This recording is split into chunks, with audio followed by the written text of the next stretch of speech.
Hi children, welcome to Atulya YouTube channel.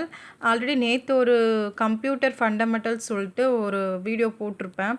So அதோடைய continue தான் இது. இதில் ஸ்பெஷல் கீஸ் பற்றி பார்க்கலாம். ஸ்பெஷல் கீஸ் வந்து எதுக்கு யூஸ் பண்ணுறாங்கன்றது பேசிக்காக ஒரு ஓவராலாக சொல்லிடுறேன். ஓகேங்களா? ஷார்ட்கட்டாக ஃபஸ்ட்டு எஸ்கேப்னு ஒரு கீ பட்டன் இருக்குல்ல, அந்த எஸ்கேப் பட்டன் வந்து நம்ம ஒரு வேலையை செஞ்சிட்ருக்கோன்னு வச்சுக்கோங்களேன், அந்த வேலையிலேருந்து வெளியே வர்றதுக்கு, அதாவது கம்ப்யூட்டரில் ஏதோ ஒன்று டைப் பண்ணிகிட்ருக்கோம், அதுலேருந்து நம்ம வெளியே வர்றதுக்கு, இல்லை அதை ஃபுல்லாக வந்து நம்ம டெர்மினேட் பண்ணிவிட்டு முடிச்சுட்டு வெளியே வர்றதுக்கு நம்ம எஸ்கேப் பட்டனை வந்து யூஸ் பண்ணுவோம். ஓகேங்களா? நெக்ஸ்ட்டு டேப் பார்த்திங்கன்னா, டேப் பட்டன் வந்து நம்ம கர்சரை மூவ் பண்ணுறதுக்கு பண்ணிக்கலாம்.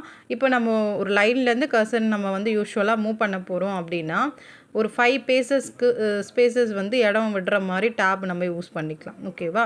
அந்த மாதிரி உங்களுக்கு வரும். டேப் வந்து 5 ஸ்பேசஸ் லைன்ஸை வந்து லீவ் பண்ணி அந்த இடத்துலேருந்து லீவ் பண்ணி நம்மளுக்கு கொண்டு போகிறதுக்கு டேப் யூஸ் பண்ணிக்கலாம்.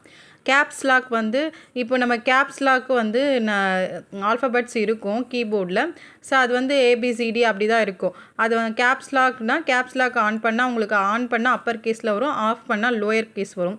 அப்பர் கேஸ்னால் நீங்கள் உங்கள் இதில் சொல்லணுன்னா பிக் லெட்டர் ஏபிசிடி அப்படின்னு இருக்குல்ல, அந்த மாதிரி.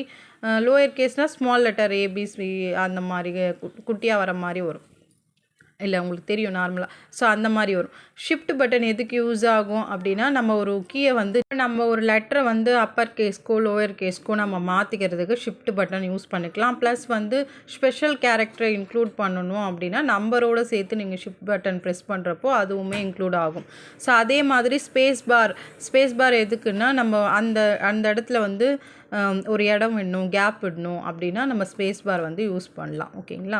ஸோ பேக் ஸ்பேஸ் எதுக்கு யூஸ் ஆகுதுன்னா, நம்ம லெஃப்ட் சைடு இருக்கிற இது வந்து ஒரு எழுத்தை வந்து நம்ம டெலீட் பண்ணணும், அது நமக்கு வேண்டாம் அப்படின்னா பேக் ஸ்பேஸ் யூஸ் பண்ணிக்கலாம்.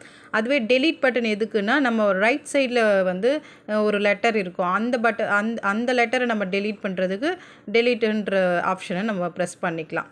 ஸோ கர்சருக்கு லெஃப்டில் இருக்கிறதுக்கு டெலீட் பண்ணோன்னா கர்சருக்கு லெஃப்டில் இருக்கிறது டெலீட் பண்ணணுன்னா பேக் ஸ்பேஸு, ரைட்டில் இருக்கிறது டெலீட் பண்ணணுன்னா டெலீட்டு வந்து யூஸ் பண்ணிக்கலாம். ஸோ என்டர்ன்றது ஆப்ஷன் வந்து இப்போ நம்ம ஒரு லைன் வந்து டைப் பண்ணிட்டோம், அதை அந்த அடுத்த லைன் வரணுன்னா நம்ம என்டர் அடித்தா அடுத்த லைன் வரும். ஸோ அதுக்கு நம்ம என்டர் பட்டன் யூஸ் பண்ணலாம். ஹோம் பட்டன் பார்த்தீங்கன்னா, உங்களுக்கு நம்ம ஒரு பேராகிராஃப் அடிச்சிட்டோம், அந்த பேராகிராஃபோடைய ஃபஸ்ட்டு இதுக்கு போகணும் அப்படின்னா, பிகினிங்க்கு போகணுன்னா நம்ம ஹோம் பட்டனை ப்ரெஸ் பண்ணலாம். அந்த பேராகிராஃபோடைய லைன் எண்டுக்கு வரணுன்னா நம்ம எண்டு பட்டனை வந்து ப்ரெஸ் பண்ணலாம். ஸோ ப்ரெஸ் பண்ணிங்கன்னா கர்சர் வந்து அந்த இடத்துல மூவ் ஆகும். பேஜ் அப்புன்னா நம்ம பேஜ் மேலே போகிறதுக்கு பேஜ் அப் யூஸ் பண்ண போகிறோம்.